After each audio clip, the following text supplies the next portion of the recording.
Hello, and welcome back to Always Be Better with Mel Wyndham. Today we will turn to the 7 habits and discuss paradigms. To start off our discussion, I'd like to show you a picture. Think about this person. How old is she? What is she wearing? How do you think she lives her life? Would you like to get to know her? I'll give you 5 seconds to think about it. Pause if you need any more time.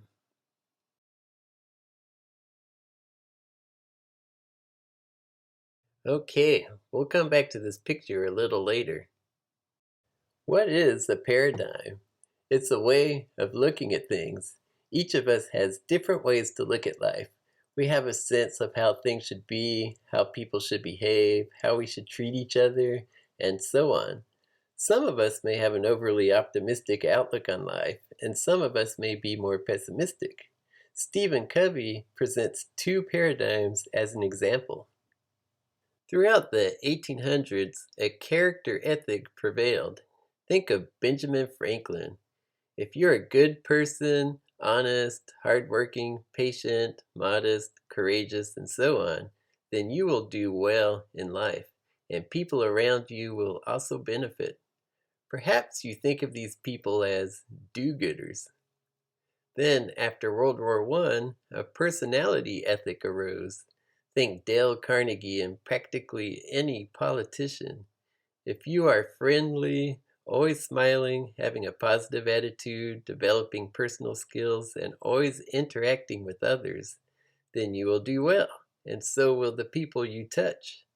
I like to think of these people as smiling handshakers. I get a lot of this at work, really a lot. But from experience, you and I know deep down inside that both of these paradigms are somewhat hollow. Life is full of troubles and challenges, and it's not always possible to keep a happy face. And nobody can be a do-gooder all the time. We are all imperfect and make mistakes. While these 2 paradigms have good aspects, they seem to leave out a lot. As an alternative, Covey suggests adopting a principle-centered paradigm. It's a much more flexible way of viewing life. We can learn a slate of concepts and apply them accordingly as each situation dictates.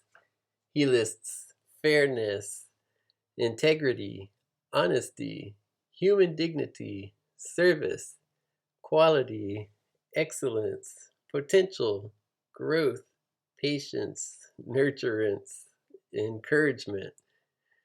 You may recognize a lot of the character and personality ethics in there, but this is bigger than that. It's learning to internalize all these concepts so that you become a sincerely good and effective person, and then all that character and personality stuff will naturally happen. Yes, it does take time, and no matter how good we get, we can always be better.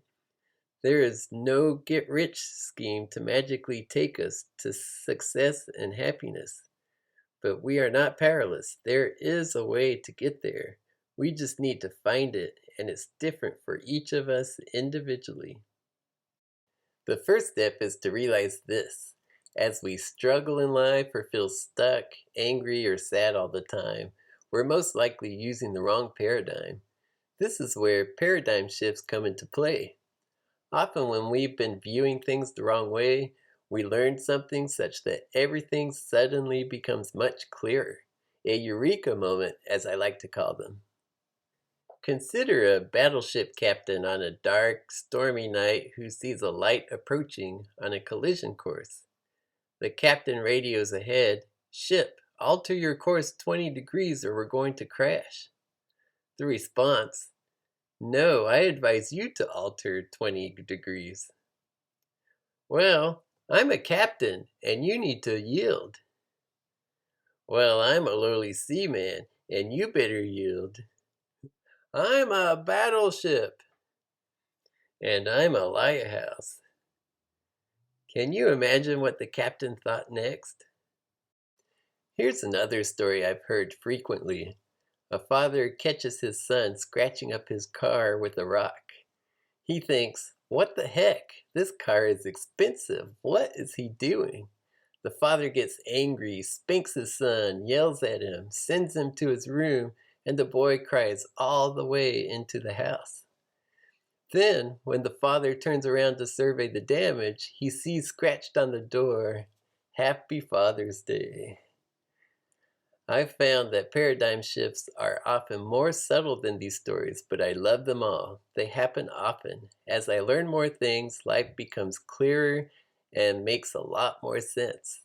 I struggled with Einstein's relativity until I attended a planetarium presentation that cleared up one small issue, and then everything came together. Just last week, I learned something about a childhood friend that cleared up some of my memories. And these shifts are everywhere, and we should embrace them. Before we wrap up, let's look at that woman's picture again. Remember what you saw? Take another look. Some of you may see a young woman wearing a necklace looking away from us. Others may see an old hag looking toward us with one set of eyelashes poking out from behind her large nose. I'll give you 5 seconds to give you a chance to see what you didn't see before. Pause if you'd like more time.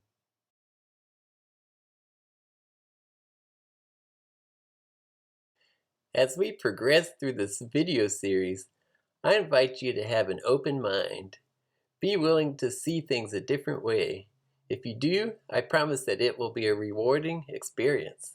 I have ultimate faith in your potential to rise to this challenge. I have yet to meet an individual who is unable to do this. You can go ahead and give it a try over the next week. Look at the world around you. Can you think of different ways to look at everything? Do you see how you now view the world? I promise many paradigm shifts in our future, and we'll have fun with it. Thank you for watching, and remember, we can always be better.